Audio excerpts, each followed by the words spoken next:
ढोलकपुर गांव अपनी खुशबूदार गलियों और अलग-अलग स्वाद की बिरयानी के लिए दूर-दूर तक मशहूर था। सुबह होते ही गांव की हवा में मसालों की खुशबू घुल जाती। कहीं चिकन बिरयानी, कहीं वेज सब्जी बिरयानी, तो कहीं मटन बिरयानी की महक। लेकिन इन सब में सबसे ज्यादा नाम था रघु के मटन बिरयानी के ठेले का। रघु रोज तड़के उठकर देग चढ़ाता। आज भी उसने पूरे 80 किलो मटन बिरयानी बनाई थी। आदमियों की लाइन लगी हुई थी। कोई कहता, मटन के पीस अच्छे देना रघु भैया। भैया जरा ज्यादा राइस डाल देना। दोपहर के करीब रघु ने देग में झांका और अचानक उसका चेहरा उतर गया।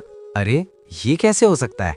मैंने तो 80 किलो बनाई थी, बेची होगी मुश्किल से 40 से 50 किलो, तो बाकी गई कहाँ? वो सोच में ही डूबा था कि तभी 2 गांव वाले आए। अरे रघु, जल्दी से 2 प्लेट गरम गरम मटन बिरयानी लगा दे। भाई माफ करना, बिरयानी खत्म हो गई। क्या? अभी तो दिन शुरू हुआ है, बिरयानी खत्म भी हो गई? मुझे भी समझ नहीं आ रहा, आप सामने वाले ठेले से ले लो। दोनों ग्राहक बड़बड़ाते हुए मुकेश के चिकन बिरयानी वाले ठेले पर पहुंचे। भैया 2 प्लेट चिकन बिरयानी। भाई आज तो मेरी भी बिरयानी खत्म हो गई। आज क्या पूरा ढोलकपुर खाली हो गया है?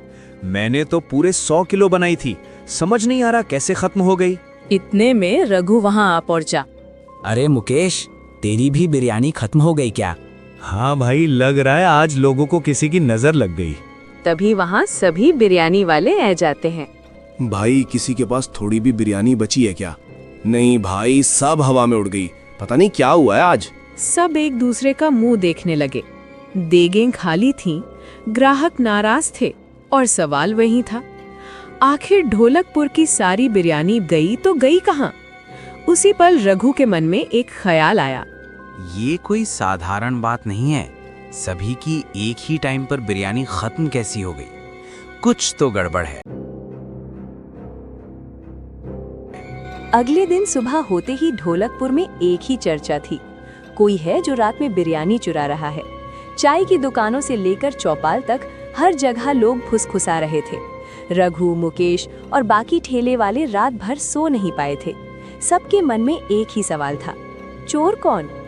उसी गांव में एक आदमी रहता था, भोला, लेकिन उसे कोई भोला नहीं कहता था। सब उसे प्यार से पेटूराम कहते थे। वजह साफ थी, वो इतना खाता था कि लोग कहते, इसका पेट नहीं गोदाम है। उसी दिन गांव का एक आदमी हांफता हुआ रघु के पास पहुंचा। रघु भैया, बड़ी खबर है। क्या हुआ?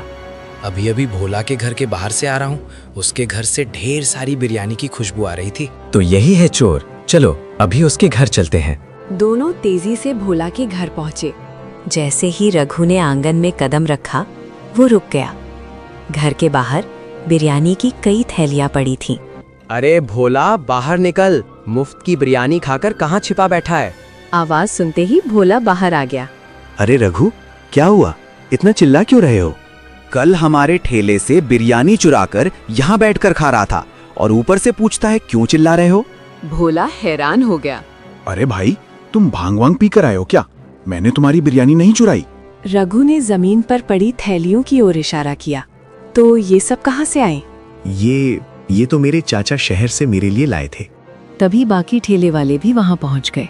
मुकेश ने थैलियां ध्यान से देखी और बोला, रघु, लगता है ये सच बोल रहा है। हम ऐसी थैलियां इस्तेमाल ही नहीं करते। और सोची, एक आदमी एक ही वक्त में हम सबकी बिरयानी कैसे चुरा सकता है? तो फिर चोर कौन है? सब एक दूसरे का चेहरा देखने लगे। पेटूराम निर्दोष लग रहा था, लेकिन रहस्य और भी गहरा हो चुका था।